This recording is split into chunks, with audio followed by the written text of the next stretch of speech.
인사 나누겠습니다. 오늘은 참으로 좋은 날입니다. 우리 모두에게 좋은 일이 일어납니다.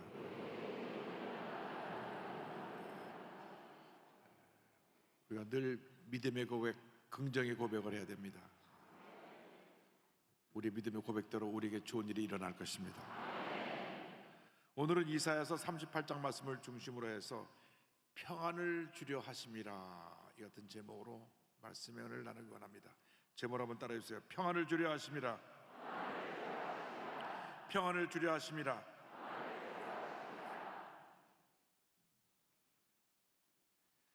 지난 9월 8일 날 영국 엘리자베스 여왕이 세상을 떠났습니다.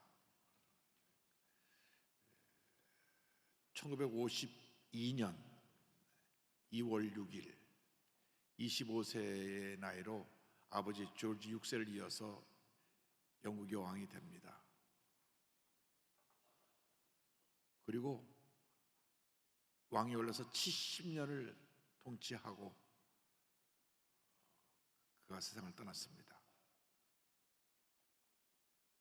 세상을 떠나기 이틀 전에 9월 6일 날 그 영국 신임 수상 리즈 트러스 수상에게 임명장을 주고 다음날 갑자기 몸이 안 좋아져서 주치의가 모든 일정을 다 취소시키고 가족을 불렀습니다. 그래서 미국에 있는 아들까지 다 불러가지고, 미국에 있는 손자죠, 불러서 아들 찰스 왕세자와 가족들이 지켜보는 가운데 8일 날 세상을 떠났습니다. 그리고 지난 월요일 날 기독교 예식으로 전 세계가 애도하는 가운데 장례 예배를 드립니다. BBC 방송으로 생방송으로 한 5시간 중계를 해서 제가 예배를 쭉 지켜봤는데요.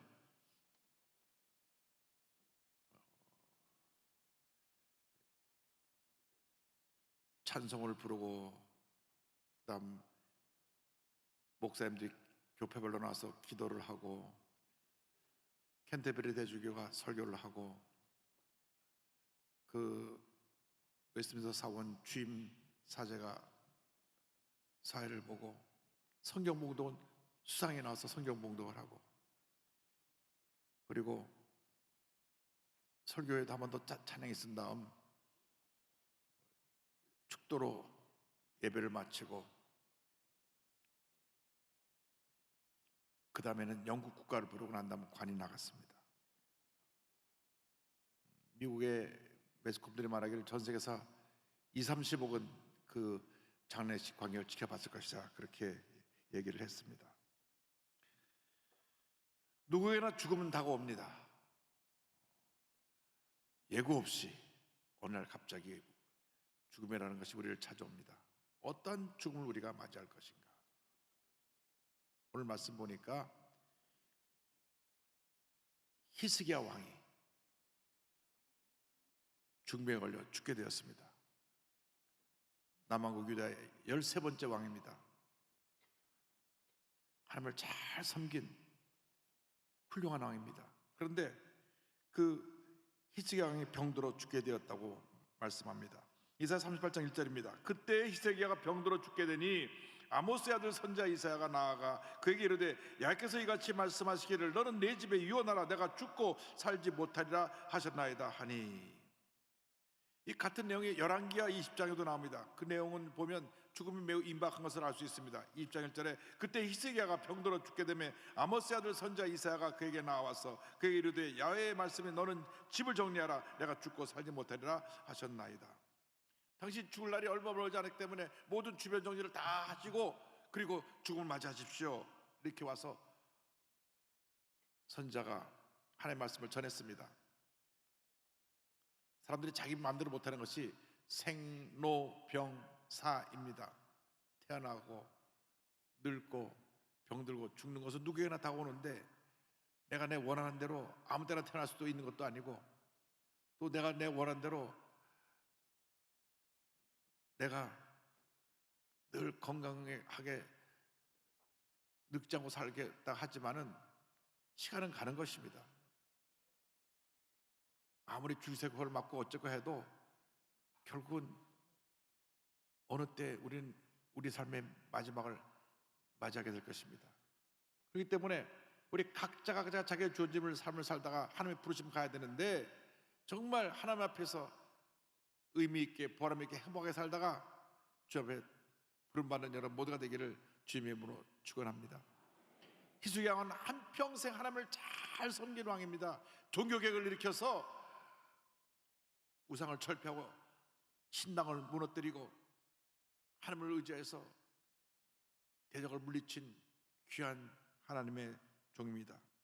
열왕기하 18장 4절로 6절을 말씀합니다. 그가 여러 산당들을 제거하며 주상을 깨뜨리며 아세라 목상을 찍으며 모세가 만들었던 노뱀을 이스라엘 자손이 그때까지 향하여 분향함으로 그것을 부수고 느우스단이라 일컬었더라. 히스기야가 이스라엘 하나님 야훼를 의지하였는데 그의 전후 유다 여러 왕 중에 그러한 자가 없었으니 곧 그가 야훼께 연합하여 그에게서 떠나지 아니하고 야훼께서 모세에게 명하신 계명을 지켰더라. 하나님을 기쁘시게 한 하나님의 귀한 종이었습니다. 늘 말씀대로 살기를 원했고 잘못된 것은 바로잡고 하나님의 귀한 뜻을 행했던 귀한 종이고, 그에게 대적이 쳐들어왔을 때 기도를 통하여 그 대적을 물리친 위대한 종이기도 합니다. 아수르 사내립이 18만 5천 대군을 이끌고 왔을 때 그날 밤에 하나님의 간절히 부르짖어 기도하며 하나님께서 하나님의 사자를 보내 그들을 전멸시키셨습니다. 열왕기하 19장 35절입니다. 이 밤에 야훼의 사자가 나와서 아수르 진영에서 군사 18만 5천 명을 친지라. 아침에 일찍이 일어나 보니 다 송장이 되었더라. 여러분, 2700년 전에 18만 5천 명이라고 하는 군사는 대군입니다. 그때 인구 비례를 보면은 그때 18만 5천이면 지금 100만 대군이 넘는 군대였을 것입니다. 그런데 하룻밤에 다 몰살당해 죽고 말았습니다. 이렇게 위대한 하나님의 역사를 이룬 히스기야 왕이 갑자기 병들어 죽게 된 것입니다. 이사야 38장 1절을 말씀합니다. 그때에 히스기야가 병들어 죽게 되니, 이상 어떤 권력자라도 재벌도 천하 장수도 예고 없이 다가오는 죽음을 막을 수가 없습니다. 부름은 가야 되는 것입니다. 그러므로 오늘 이 시간 나의 마지막이라 생각하고 매일매일 최선을 다하는 삶을 살아가는 여러분 모두가 되기를 바랍니다. 내가 오늘 이 날이 나의 마지막 날이라고 하면 그 하루를 잘못 헛되게 보낼 수가 없습니다. 정말 나에게 좀 하라고 마지막 하라고 생각하면 최선을 다해서 그 하루를 보낼 것입니다. 그렇게 여러분이 매일매일 여러분이 있는 자리에서 여러분이 맡긴 사명을 감당하고 최선을 다하는 삶을 살아갈 때 하나님께서 은혜와 축복을 내려 주실 것입니다. 중병에 들려 죽게 되었을 때 히스기야 왕이 기도합니다. 히스기야는 기도하는 왕이었습니다. 죽음이라는 절대 절망 앞에서 하나님 앞에 간절히 기도합니다. 열왕기하 20장 2절로 3절입니다. 히스기야가 낯을 벽으로 향하고 야훼께 기도하여 이르되 야훼여 구하오니 내가 진실과 전심으로 주 앞에 행하며 주께서 보시기에 선하게 행한 것을 기억하옵소서 하고 히스기야가 심히 통곡하더라.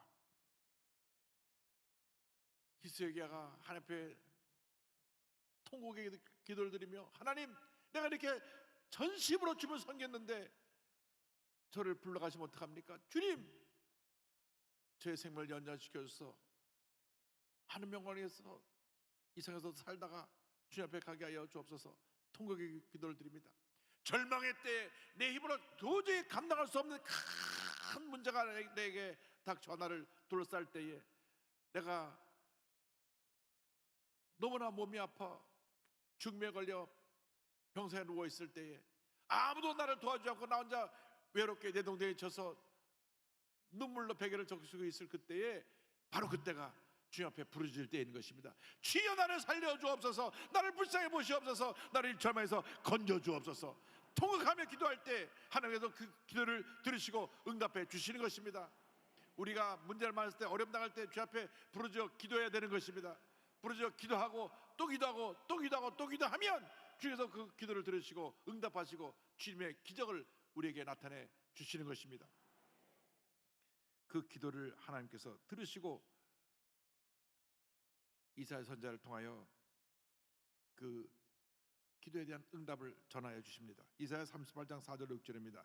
이에 야의 말씀이 이사야에게 임하여 이르시되 너는 가서 히스기야에게 이르기를 내 조상 다윗의 하나님 야훼께서 이같이 말씀하시기를 내가 내 기도를 들었고 내 눈물을 보았노라. 내가 내 수안에 15년을 더하고 너와 이성을 아수르의 왕의 손에서 건져내겠고 내가 또 이성을 보호하리라. 주님 말씀하십니다. 내 기도를 들었고 내 눈물을 보았노라. 우리가 주 앞에 간절히 부르짖어 기도할 때 주께서 우리 기도를 들으시는 것입니다. 우리가 눈물로 통곡하며 기도할 때 우리의 눈물을 보시고 그 눈물을 닦아주시는 것입니다. 하나님께서 그의 기도를 들으시고 그의 눈물을 보시고 그의 생명을 무려 15년을 연장시켜 주셨습니다. 주님이 우리의 눈물을 귀하게 보십니다. 여러분, 힘들 때 이 사람 저 사람 찾아다니지 말고 하나님께 엎드려 기도하시기 바랍니다. 가족들이나 내가 어려울 때 힘내라고 이렇게 격려해 주시 한 사람만 건너가도 내 고통을 이해해 주지 못합니다. 그냥 구경꾼입니다. 안 됐네, 아유 참 어렵겠네, 그 정도로 생각하고 말하고 지나가지 내일처럼 이렇게 전적으로 나서서 도와줄 사람이 없습니다. 오직 우리의 하나님만이 우리가 앞으로 기도할 때 우리의 기도를 들으시고 우리의 눈물을 보시고 응답하시고 하나님의 놀라운 역사를 일으켜 주시는 것입니다. 우리에게 응답해 주시는 것입니다. 히스기야의 기도를 들으시고 눈물을 보시고 15년을 연장시켜 주시고 그 응답으로 그 마음에 평안함을 주셨습니다. 평안함을 주신 하나님에 대하여서 성경은 이와 같이 말씀합니다. 히스기야 왕이 감사기도 드릴 때 이와 같은 고백을 합니다. 이사야 38장 17절입니다. 보옵소서, 내게 큰 고통을 더하신 것은 내게 평안을 주려 하심이라. 주께서 내 영혼을 사랑하사 멸망의 구덩이에서 건지셨고 내 모든 죄를 주의 등 뒤에 던지셨나이다. 나에게 고통을 주신 것은, 고난을 주신 이유는 내게 평안을 주시기 위함입니다. 고난당한 것이 내게 유익이 되었습니다. 여러분, 기도의 응답은 평안함으로 오는 것입니다.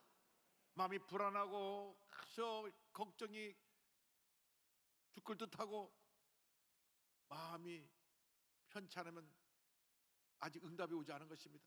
기도하고 또 기도하고 또 기도해서 마음에 편함이 올 때 그때 하나님의 응답이 다가오고 축복이 임하는 것입니다. 여러분이 당하는 모든 고난은 지금 너무 힘들고 너무 어렵고 고통스럽지만은 결국 이 고난을 통하여 우리의 믿음이 자라고, 고난을 통하여 우리의 삶에 하나님의 더 큰 은혜가 임하게 되고, 고난을 통하여 모든 문제가 합력한 선리로 해결되고 하나님의 역사를 이루기 때문에 고난은 우리에게 긍정적으로 유익을 가져다 줍니다. 그래서 시편 119편을 보면 시편 기자가 67절 71절에 이와 같이 고백합니다. 고난당하기 전에는 내가 그렇게 행하였더니 이제는 주의 말씀을 지키나이다. 고난당한 것이 내게 유익이라. 이로 말미암아 내가 주의 율례들을 배우게 되었나이다.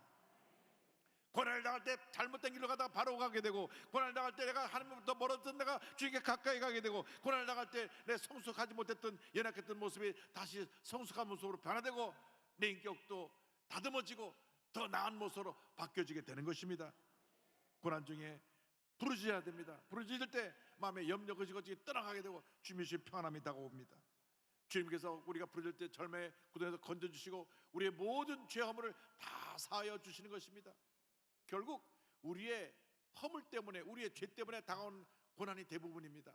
내가 기도하지 않고 주님 뜻대로 살지 않고 세상에 나가서 적당히 죄와 타협하고 거짓말하고 분노하고 다투고 욕하고 살았던 이 모든 것들을 회개해야 됩니다.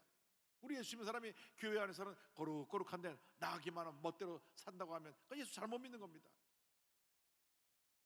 사람이 많이 예배 오다 보니까 나가다가 누가 뒤에서 밀 수도 있는데 뒤 째려보고 싸우면 그건 은혜를 받은 게 아닙니다. 은혜를 쏟는 겁니다.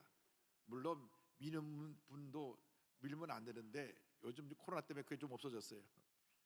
근데 옛날에 보면 막 끝나거나 막 밀고 나가다 보면 나가다 싸웁니다. 그 은혜 다 받고 나가면서 쏟고, 이렇게 이런 걸 반복하면 안 됩니다.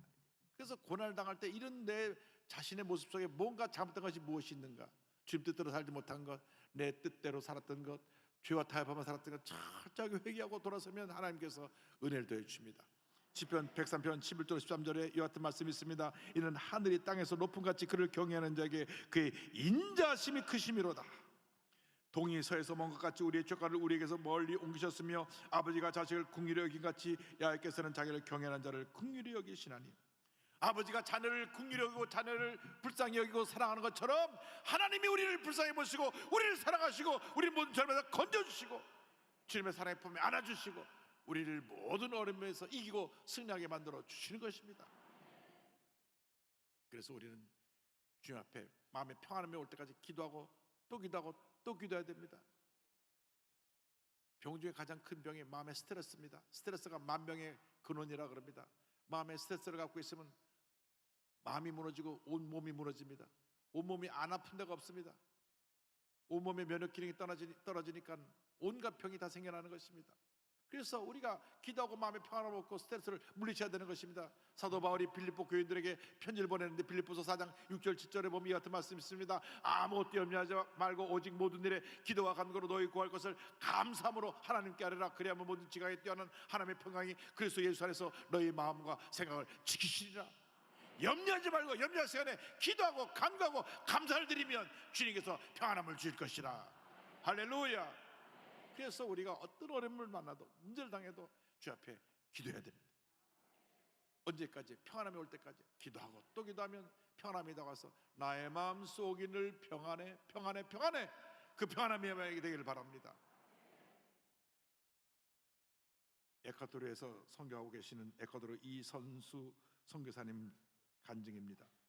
27살 나이에 희귀성 대장암이 발병되었습니다. 장 전체에 다발성 용종이 생기는 것인데 이후 췌장, 담낭, 신장 부신에도 전이되어서 매주 30개, 40개의 용종을 수술해서 잘라냅니다. 대장 전체를 절제해냈는데 또다시 재발해서 소장 일부에 그리고 위, 가슴, 목에도 용종이 발견됩니다. 제가도 끊임없이 생기는 종양 그리고 그 종양으로 인한 통증으로 인해서 매 순간이 너무 고통스럽고 힘들고 어려운 시간을 보냅니다. 오랫동안 아픈 분들은 아픈 분의 그 마음을 알 거예요. 근데 이 온몸에 자꾸 이 종양이들이 생겨나고 계속 잘라내고 또 생기고 또 생기고 온몸이 아프고 통증이 심하고 그런데 또 아이는 셋이나 낳았어요. 그래서 이 어느 날 아침 어느 날 밤에 이 아이들을 보면서 눈물을 흘리면서 내가 이 아이들을 위해서 뭔가 내가 해줄 수 있으면 다 해줄 수 있게 해주세요 기도하니까 하나님이 이렇게 물어보셨습니다. 오늘 밤 내 생명을 걷어가면 내가 무엇을 해줄 수 있겠느냐? 하나님이 날 데려가시면 본인이 해줄 수 있는 게 아무것도 없어요. 그래서 한편 엎드려 이와 같은 고백을 드립니다. 내 생명도 주님 것이고 자녀도 주님 것인데 내가 주인인 것처럼 살아왔습니다. 모든 것이 주님 것인데 주님께 제 자녀를 맡깁니다. 책임져 주세요. 본인 자신이 아프면서도 자녀를 걱정하는 엄마의 마음이죠. 그런데 자기가 다 해결하는 것을 회개하고 하나님 다 주님께 맡깁니다. 그때부터 주님이 주신 평안함이 임했습니다. 주님의 말씀이 있습니다. 주님 병상에 누워있는 그녀에게서 믿음을 주셨습니다. 내가 믿기만 하면 너는 다 나았다. 내가 너의 믿음을 시험해 보았다. 그 순간 몸 상태는 다른 것이 없는데 마음에 평안함이 임했습니다. 너무나 마음이 기쁘고 감사해서 링거를 꼽은 채로 그 줄을 붙잡고 사람들에게 하나님 살아계십니다. 하나님 살아계십니다. 전도했습니다. 이와 같이 고백합니다. 질병의 고통은 계속되고 나를 날마다 쇠약하게 하지만 내 영이 살아나는 것 같았어요. 그렇습니다. 마음에 평안함이 임하니까 다른 것은 아무것도 없는데 마음 평안함으로 말미암아 이 질병의 고통도 어려움도 날마다 싸워 승리하며 하나님께 영광 돌리는 삶을 살았던 것입니다. 그런데 어느 날 교회에서 부흥회에서 참석하랬는데 마지막 날 막 방언으로 기도하는 가운데 칠판에 선교사라고 하는 글씨가 탁 눈에 들어왔습니다.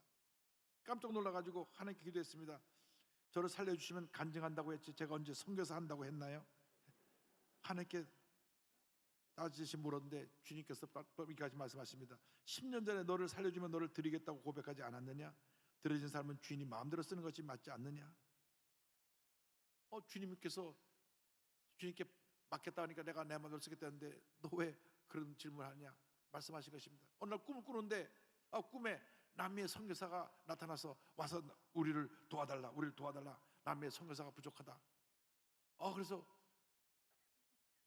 날 남미로 부르시는가 보다 하고 꿈에서 깼는데 교회에 와서 어느 날 에콰도르에서 온 선교사님이 선교 보고 하는 것을 들을 때 나를 에콰도르로 부르셨구나. 그래서 에콰도르로 선교사로 사역을 위해 떠나갑니다. 에콰도르 가보니까 에콰도르가 환경은 아름다운데 상황은 너무나 절망적인 상황입니다.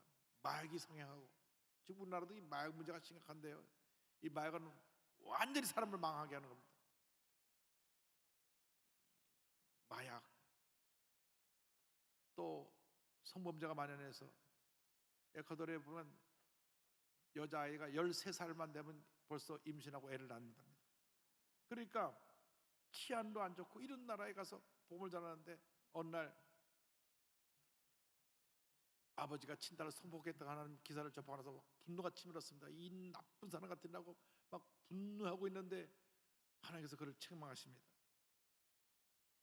내가 하나님을 먼저 알았다는 이유로 눈멀고 귀먹은 저들을 정죄하느냐? 그들을 위해서 분노했던 그 마음을 회개하고 저들을 볼 때 주님의 마음을 제 안에 부어주세요. 그래서 그때부터 주님의 마음으로 저들을 보니까 그 포악하고 문제 있고 나쁜 사람들조차도 불쌍하게 보였습니다. 하나님, 저들이 예수 믿고 변화되게 하여 주옵소서. 저들이 예수 믿고 달라지게 하여 주옵소서. 본인이 아직 몸이 아픈데도 가서 열심히 복음을 전하니까 저들이 복음을 듣고 주님께 돌아옵니다.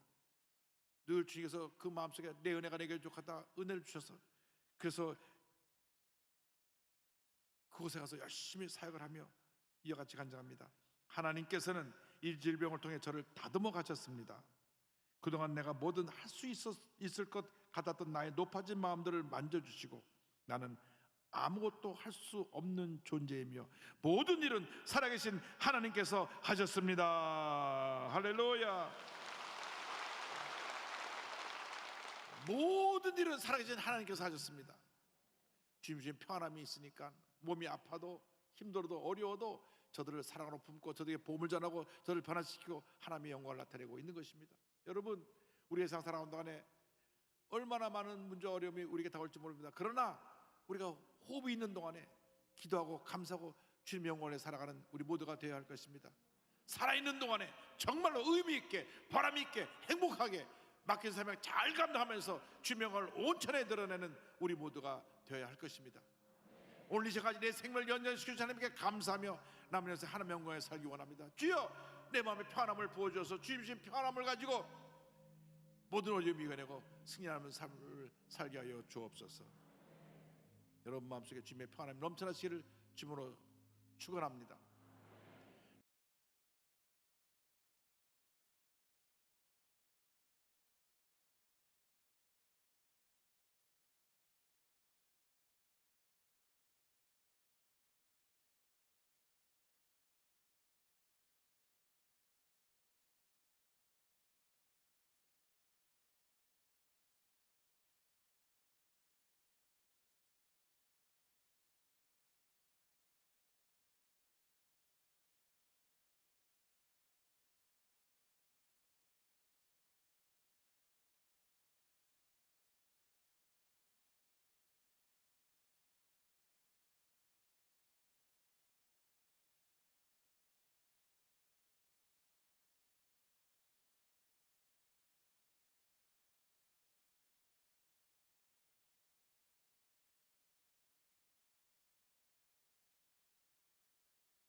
주님의 평안함을 가지고 모든 어려움 이겨내고 믿음으로 전진해 나가는 여러분 모두가 되기를 바랍니다.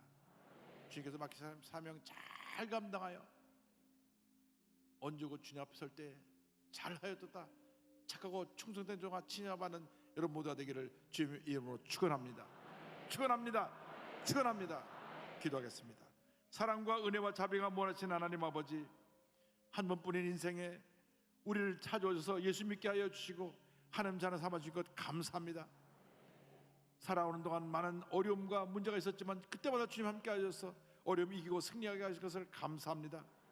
고난의 때 우리 믿음이 자라고, 고난의 때 기도 응답이 다가오고, 고난의 때 주님의 평안함이 임하여 하나님의 영광만 나타내는 저희 모두가 될 수 있도록 은혜 내려 주옵소서. 예수님의 이름으로 기도 올리옵나이다. 아멘.